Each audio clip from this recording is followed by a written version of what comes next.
네, 안녕하세요 여러분. 생명과학 시간입니다.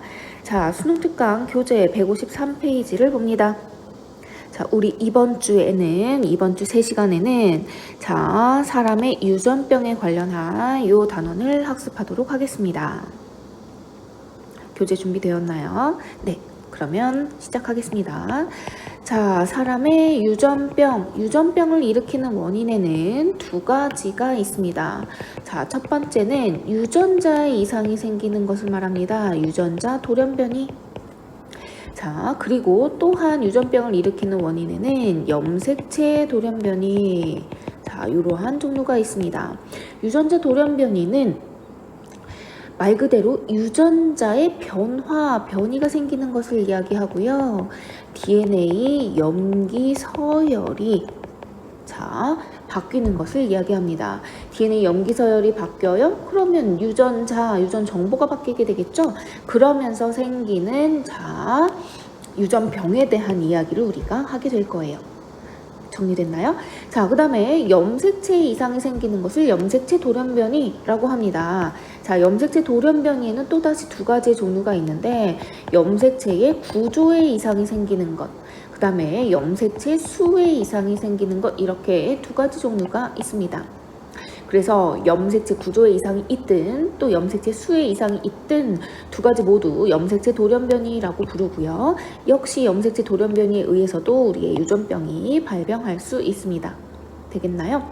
자, 그리고 별다른 언급 없이 그냥 돌연변이, 이렇게 얘기할 때는 보통은 유전자 돌연변이를 지칭하게 됩니다. 그리고 이렇게 특별한 경우 염색체 돌연변이, 유전자 돌연변이, 염색체 돌연변이, 이렇게 이제 각각을 지칭해서 부르면 이제 더 정확한 거고, 보통 그냥 언급 없이 돌연변이 하면 이제 보통은 유전자 돌연변이를 이야기한다, 이렇게 생각하면 되겠습니다.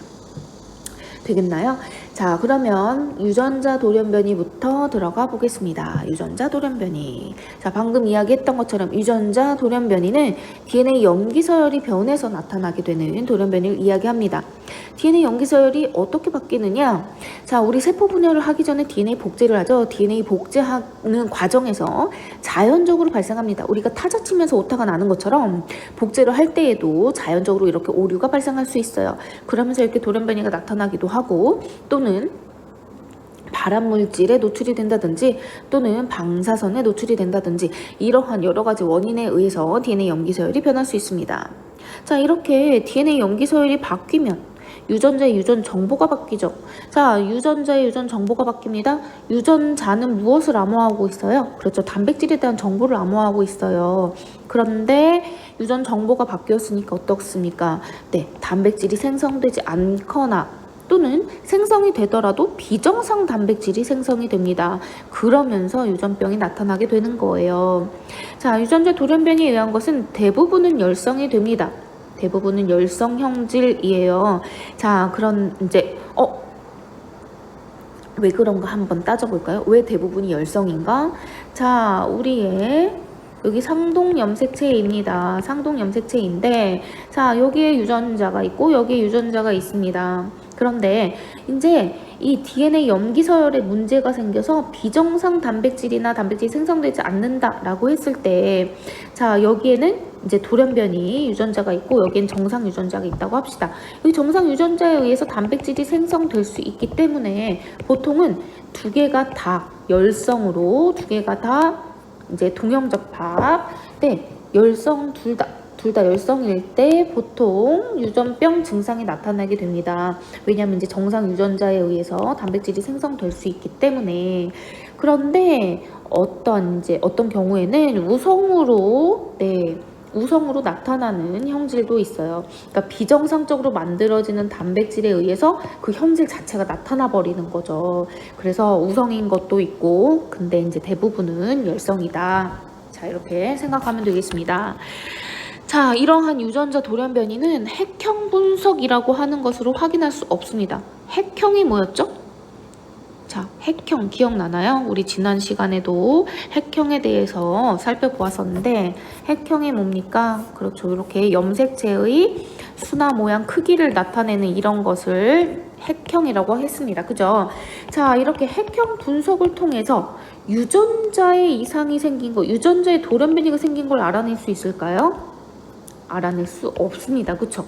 오히려 자, 이런 핵형 분석으로는 무엇을 할 수 있어요? 그렇죠. 이렇게 염색체 돌연변이가 생긴 거, 구조의 이상이 생긴 거, 이러한 핵형 분석으로 알아낼 수 있습니다. 그리고 수의 이상이 생긴 거, 이렇게 핵형 분석으로 알아낼 수 있겠죠. 하지만 유전자 돌연변이 같은 경우에는 핵형 분석으로 알아낼 수가 없겠다. 그죠?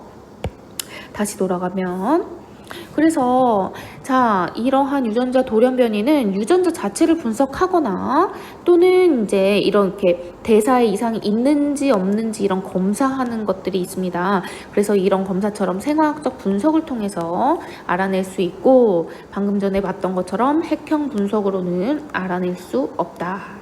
되겠나요? 자, 그러면 이러한 유전자 돌연변이에 의한 유전병의 예시들에는 어떤 것들이 있는지 살펴보겠습니다. 자, 일단 첫 번째 남모양 적혈구 빈혈증. 여러분 이거 1학년 때 통합과학 시간에도 배웠었습니다. 기억나죠? 그쵸? DNA 염기 서열이 자, 염기 서열 하나가 바뀌면서 아미노산, 지정하는 아미노산이 글루탐산에서 발린으로 바뀌게 되고 자, 중간에 들어가 있는 아미노산 하나가 바뀌게 되면서 얘가 암호화하는 헤모글로빈의 모양이 비정상적으로 바뀌게 되고 자, 이렇게 비정상적인 헤모글로빈이 자, 모양이 이렇게 비정상적으로 형성이 되면서 응집이 일어납니다. 서로 뭉쳐가지고 응집이 일어나요. 그러다 보니 이 헤모글로빈이 들어있는 적혈구의 모양도 남모양으로 변하게 되더라. 자, 남모양 적혈구가 생기게 되면 어떤 일이 벌어질까요? 적혈구가 하는 일이 뭡니까? 특히 헤모글로빈 단백질이 하는 역할이 뭐예요? 그렇죠. 산소를 운반하죠. 그래서 빈혈 증세가 생기게 되고 또한 이러한 남모양 적혈구가 혈관에 쌓이게 되면서 혈액의 순환을 방해하게 됩니다. 자, 남모양 적혈구 빈혈증. 그죠? 적혈구의 모양이 남모양이다. 그러면서 빈혈 증세가 생기는 이러한 유전병 되겠습니다. 이해됩니까? 자, 그래서 이러한 남모양 적혈구 빈혈증은 상염색체에 의한 유전이고요. 그리고 열성으로 유전됩니다. 열성으로 유전된다. 그러니까 여기 아까 전에 봤던 그림처럼 상동염색체에 이렇게 유전자가 있을 거 아니에요. 그럴 때 하나의 이 남모양 적혈구 빈혈증에 대한 유전자가 하나 있더라도 정상 유전자가 하나 있으면 여기에서 헤모글로빈을 정상적으로 만들면 됩니다. 자, 대신에 이렇게 이제 이형 접합인 경우에는 이제 고도가 높은 지역에 살거나 이럴 때는 조금 빈혈 증세가 나타날 수도 있어요. 그러니까 여기서 정상적으로 만들어지는 단백질이 좀 부족하다 보면 이제 지대가 높은 곳에 사는 산소 농도가 좀 낮은 여기에서 이렇게 살고 있는 사람들한테는 이상을 일으킬 수도 있지만 보통의 경우라면 정상 유전자를 하나만 갖고 있다. 자, 그러면 정상적으로 생활이 가능합니다. 그래서 이런 것은 열성으로 유전되는 유전병 되겠어요. 이해됩니까? 자, 여기 남모양 적혈구에 대한 더 자세한 설명이 나와 있습니다. 자, 비교를 해볼까요? 여기 모세혈관입니다. 정상 적혈구들이 이렇게 적혈구들이 이동합니다. 그런데 남모양 적혈구는 어때요? 아까 이야기했던 것처럼 혈액 흐름을 이렇게 방해하게 되죠. 혈액의 순환을 방해하게 됩니다. 자, 이해되죠? 그래서 빈혈 증세를 일으키게 된다. 남모양 적혈구 빈혈증 되겠죠. 자, 그 다음에 두 번째입니다. 알비노증 또는 이것은 백색증이라고도 부릅니다. 자, 그래서 멜라닌 합성 효소. 자, 멜라닌 합성 효소의 유전자에 돌연변이가 생기는 거예요. 이것도 역시 그래서 상염색체 유전이고요. 그 다음에 열성으로 유전이 됩니다. 그래서 색소를 만들지 못하기 때문에 자, 눈이나 피부 색깔, 머리카락 등에서 색소가 결핍돼요. 그래서 이제 백색증이라고 부르는 겁니다. 자, 그리고 멜라닌 색소가 없다 보니 어떨까요? 자, 햇볕을 쬐면 피부암에 걸릴 확률이 굉장히 높아집니다. 자, 자, 이러한 알비노증 역시 유전자 돌연변이에 의한 유전병이다. 되겠죠? 자, 넘어갑니다. 세 번째. 헌팅턴 무도병. 자, 이러한 유전병이 있는데요. 무도병 꼭 모습이 자, 춤추는 모습 같다 해서 무도병 이렇게 부르거든요. 자, 이 발음이 좀 어렵죠. 헌팅턴 무도병, 이것은 자, 신경계가 퇴화됩니다. 신경계가 퇴화돼서 몸의 움직임이 마음대로 통제되지 않나요. 그래서 춤을 추는 것처럼 흐느적거리게 되고, 그 다음에 지적장애도 발생하게 됩니다. 그리고 이것은 우성으로 발병되는 형질입니다. 그리고 이제 상염색체에 자, 있고요. 4번 염색체에 있어요. 그래서 상염색체에 의한 유전이고 우성으로 유전되는 병입니다. 근데 이제 태어나자마자 뭐 바로 나타나는 것이 아니라 30, 40대 중년의 나이가 되면 보통 증세가 나타나고요. 그리고 일단 증상이 나타나기 시작하면 급속도로 증세가 심해집니다. 그러면서 죽음에 이르게 되는 그러한 병이다. 우성으로 유전되는 형질인 것이 굉장히 특이하죠. 자, 그 다음에 네 번째, 낭성섬유증이라고 하는 것인데요. 자, 얘는 우리 몸 안에 상피세포의 세포막에서 물질 수송, 염소이온이라고 하는 물질 수송을 담당하는 이제 단백질이 있습니다. 세포가 있고 우리 세포막에는 왜 물질 수송하는 단백질 이렇게 껴져 있는 거 기억나죠? 이것도 역시 여러분 통합과학 시간에 1학년 때 배웠었어요. 자, 이러한 단백질을 만드는 유전자에 돌연변이가 생기는 겁니다. 자, 그래서 물질 수송이 제대로 일어나지 못하고 그러면서 점액의 점성을 조절 잘 못합니다. 자, 그러면서 우리의 이제 기관지, 그 다음에 이자. 자, 이러한 기관에서 점액이 과도하게 분비돼요. 자, 그래서 감염이 잘 일어나고요. 소화 효소도 잘 분비되지 않습니다. 그래서 영양소의 흡수 장애가 이렇게 생기게 된다. 낭성섬유증. 자, 얘도 역시 상염색체에 의한 유전이고요. 열성으로 유전됩니다. 어때요? 대부분이 열성으로 유전되고 있죠. 방금 보았던 헌팅턴 무도병만 우성이었고 나머진 다 열성이었습니다. 그리고 저번에 우리 대면 수업할 때도 이야기를 했었는데 여러분 이렇게 어떠한 유전병이 열성 유전, 그 다음에 우성 유전 이런 거는 외울 필요 없어요. 문제에서 주어지면 문제를 해석하면 됩니다. 되시겠죠? 자, 그래서 지금 이러한 예시들을 지금 보고 있는데 우성, 열성 뭐 외울 필요는 없다는 거예요.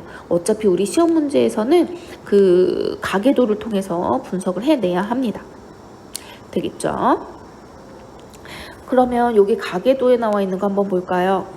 자, 또 하나의 예시네요. 그쵸? 페닐케톤유증이라고 하는 이제 새로운 유전병인데 이것도 역시 상염색체에 있는 자, 유전자에 의한 유전병이고요. 그리고 이것도 역시 열성으로 유전이 되는 것입니다. 질병입니다. 유전병입니다. 이 페틸케톤유증은 말 그대로 오줌에 페닐케톤이라고 하는 물질이 나오는 거예요. 그래서 이 물질이 오줌 속에 포함되어 있으면서 오줌의 색깔이 검게 변합니다. 자, 이러한 병은 왜 생기냐면 자, 페닐알라닌이라고 하는 우리 아미노산을 타이로신으로 정상적이라면 이렇게 전환을 시켜야 하는데 자, 이것을 전환시키는 효소가 만들어지지 않는 거예요. 자, 그러면서 이 효소의 이상 때문에 페닐알라닌을 타이로신으로 정상적으로 전환하지 못해요. 그러면서 이 페닐알라닌이 비정상적으로 축적이 됩니다. 원래 정상적이라면 이렇게 타이로신으로 바꿔줘야 되는데 많아지는 그 양을 바꿔줘야 하는데 얘를 전환시키지 못하니까 축적이 돼요.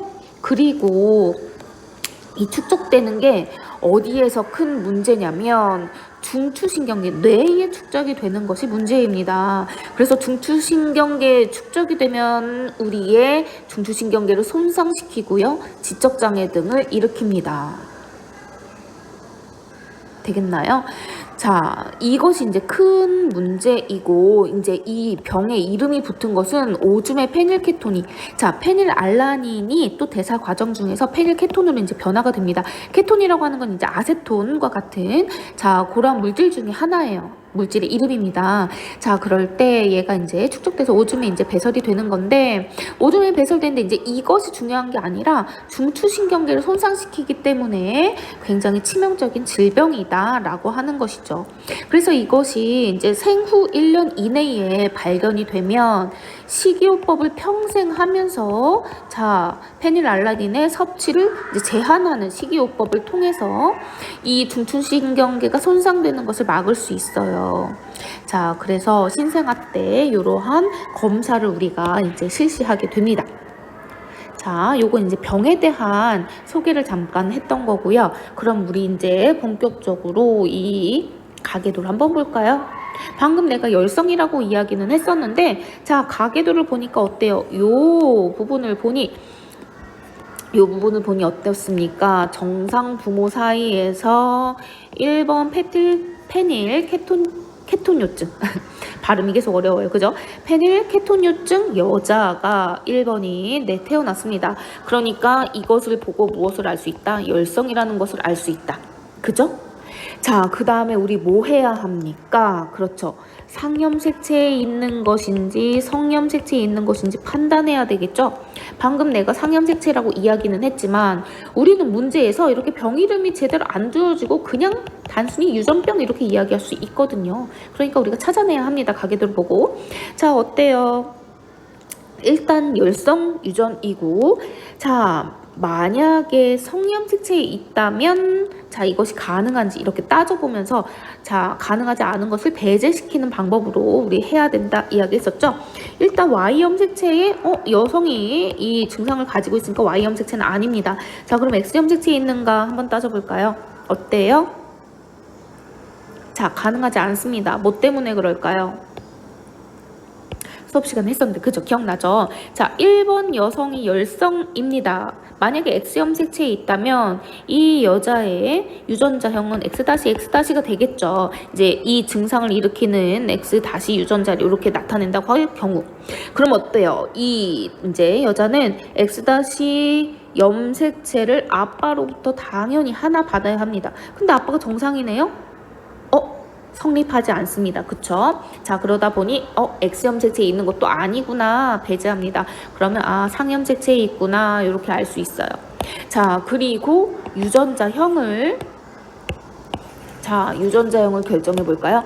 자, 그러면 이제 우리 유전자 제일 쉬운 거 A로 해봅시다. 그러면 열성부터 채우죠. 스몰 a, 스몰 a, 스몰 a, 스몰 a 상염색체 있었으니까요. 그죠? 자, 이렇게 결정합니다. 그 다음에 확실히 결정되는 거 1번에 아빠, 엄마 잡종이어야 되겠죠? 라지 스몰 a, 라지 스몰 a. 그 다음에 2번에 유전자형은 라지 AA도 가능하고 라지 스몰 a 둘 다 가능하네요. 그쵸? 자, 그 다음에 요 부분 라지 스몰 a 잡종입니다. 스몰 AA 태어났으니까요. 그쵸? 자, 여기도 스몰 AA 태어났으니까 라지 스몰 a 됩니다. 자, 요 놈은 유전자형 뭘까요? 그렇죠. 엄마가 스몰 AA니까 엄마로부터 스몰 A를 받아야만 하고 표현형이 정상이니까 아빠한테는 라지 A를 받아야 합니다. 그래서 유전자형은 라지 스몰 A 잡종으로 결정이 됩니다. 맞나요? 자, 이렇게 유전자형을 결정해 볼 수 있었네요. 되겠죠? 자, 그러면 두 번째 염색체 돌연변이. 자, 염색체 돌연변이 중에서 구조 이상에 의한 이 염색체 돌연변이 여기까지만 자, 오늘은 학습하도록 하겠습니다. 수이성은 수 이상에 대한 것은 자, 다음 시간에 내일 이렇게 수업을 할게요. 자, 염색체 돌연변이 아까 이야기했던 것처럼 염색체 돌연변이에는 구조 이상과 수 이상으로 구분할 수 있다. 좀 아까 했네요. 그쵸? 핵형 분석을 통해서 알아낼 수 있다. 아까도 이야기했습니다. 자, 그런데 이 염색체의 돌연변이가 생기는 것은 유전자의 돌연변이 생기는 거에 이제 비해서 굉장히 심각한 치명적인 영향을 주게 됩니다. 왜 그럴까요? 자, 염색체, 여기 이제 염색체를 그려볼까요? 자, 염색체, 여기 이제 상동 염색체를 한 쌍 그렸습니다. 자, 예를 들어서 염색체의 구조가 이만큼 떨어져 나가는 이러한 이상이 생긴다라고 합시다. 그러면 염색체 요 부분만 하더라도 굉장히 많은 수의 유전자가 들어가 있을 수 있겠죠. 자, 그러다 보니 염색체에 돌연변이가 생기는 것은 굉장히 많은 여러 가지의 유전자의 이상이 생길 수 있다는 얘기고, 아까처럼 유전자 하나의 이상이 생기는 것보다 훨씬 더 치명적인 결과를 가져오게 됩니다. 이해됩니까? 그죠? 그래서 하나의 염색체에는 여러 개의 유전자가 존재합니다. 그렇기 때문에 굉장히 많은 형질의 변화를 일으킬 수 있고 굉장히 치명적이다. 되겠죠? 자, 넘어갑니다. 염색체 구조의 이상. 자, 염색체 구조의 이상이 생기는 종류는 4가지입니다. 결실. 이름에서 여러분 바로 감이 올 거예요. 어때요? 결실. 예를 들어서 유전자가 A, B, C, D, E, F라고 하는 유전자가 있다고 칩시다. 이거 유전자라고 칩시다. 그랬을 때 결실이다. 이 부분이 이렇게 결실되는 거예요. 자, 그러면서 A, B, D, E, F 이렇게만 남는다. 일부분이 떨어져 나가는 거 결실. 쉽죠? 자, 그 다음에 역위. 역위라고 하는 것은 위치를 바꾸는 것. 위치가 바뀌는 것을 말합니다. 자, 그래서 여기는 순서가 A, B, C, D, E, F였는데 B와 C에 역위가 생긴다. 그래서 C, B의 위치가 바뀌는 거예요. 이것을 역위라고 합니다. 위치가 역전되는 거, 위치가 바뀌는 거 이렇게 이해하면 되겠어요. 자, 그 다음에 중복. 중복 뭘까요? 말 그대로 자, 중복해서 붙는 거겠죠. 그죠? 그래서 아이고 우리 아까 전에 보던 화면이 넘어갔네요. 자, 여기. 자, 중복 어때요? 자, A, B, C, D, E, F라고 하는 유전자가 있을 때, 자, 여기 보니까 BB 중복이 되었다.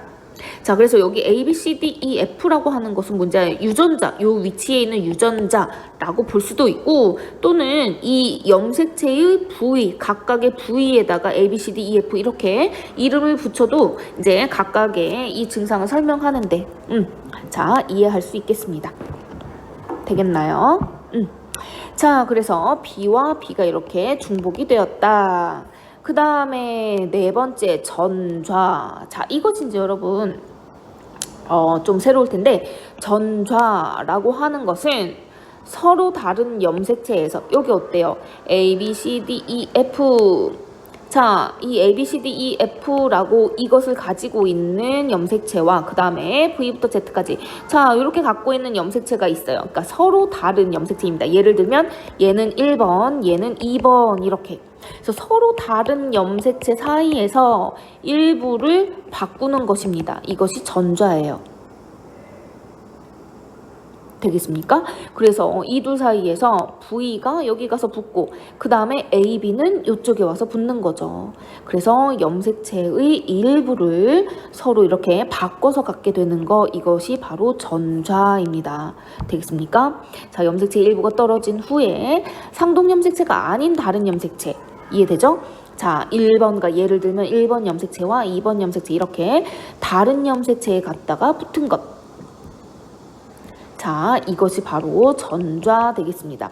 자, 지금 이것은 V와 AB 부분이 서로 뒤바뀌었는데 이렇게 서로 뒤바뀌지 않고 한쪽에 있던 게 한쪽으로만 갈 수도 있습니다. 예를 들면 자, 여기에 얘가 1번입니다.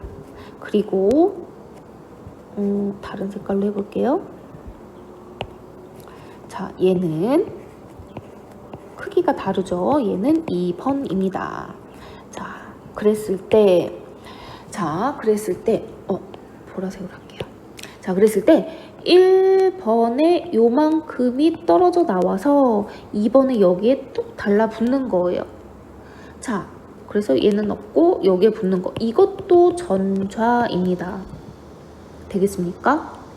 자, 그래서 지금 여기에 등장한 것처럼 서로 뒤바뀔 수도 있고요. 그 다음에 한쪽에서 떨어진 것이 한쪽에서 갖다 붙는다. 다른 쪽에 갖다 붙는다. 이것도 바로 전좌입니다. 네, 2가지 종류 서로 어떻게 다른 것인지 이해되겠죠? 자, 그래서 염색체 구조 이상의 4가지 종류가 있다. 자, 그리고 이러한 염색체 구조 이상에 의한 유전병의 예시, 이제 가장 유명한 것이 바로 고양이 울음증후군이라고 하는 것이 있습니다. 이건 다른 말로 이제 묘성증후군, 이제 한자어로 하는 거죠. 이제 고양이 묘자를 써서 묘성증후군 또는 고양이 울음증후군, 이러한 유전병이 있는데요. 자, 이것은 5번 염색체, 여기 있죠, 5번 염색체의 일부가 결실돼서 나타나는 유전병입니다. 자, 5번 염색체 일부가 결실되어서 나타나는 건데, 얘는 이제 이 고양이 울음소리를 낸다, 고양이 울음소리처럼 운다 해서 이렇게 이름이 붙은 거예요. 유전병의 이름이 이렇게 해서 붙었는데, 보통 유아기를 넘기지 못합니다. 굉장히 이제 5세 전후로 해서 보통 사망하게 됩니다. 굉장히 여기 이제 들어있는 유전자들, 얼마나 염색체 돌연변이가 치명적인지 이해할 수 있겠죠. 그죠? 자, 그래서 보통 5세 전후로 해서 사망하게 된다라는 요런, 자, 그래서 염색체 구조 이상에 의한 유전병, 요 예시 하나 보았습니다. 자, 되겠습니까? 자, 그리고 여기까지만 할게요. 자, 그 다음에 만성골수성 백혈병. 자, 이 만성골수성 백혈병이라고 하는 이제 백혈병의 종류인데요. 자, 여기에서는 9번 염색체와 22번, 서로 다른 염색체네요. 그러니까 이 사이에서 뭐가 일어난다? 전좌. 그러니까 이 사이에서 서로 9번과 22번 사이에서 바꿔 가지는 거예요. 자, 이런 걸 뭐라고 한다고 그랬죠? 그렇죠. 전좌라고 한다고 했죠. 이런 이제 전좌에 의해서, 자, 골수성 백혈병이 이렇게 발생하게 됩니다. 자, 이러한 만성 골수성 백혈병 같은 경우에 이제 중년층 이상에서 주로 이렇게 발생을 하게 된다. 자, 전좌에 의한 유전병의 예시다. 여기까지 되겠습니까? 네. 자, 오늘 염색체 구조 이상까지 이렇게 보았고요. 자, 다음 시간에 염색체 수의 이상에 의한 유전병 이렇게 학습하겠습니다. 자, 오늘 고생 많았습니다. 오늘 여기까지입니다.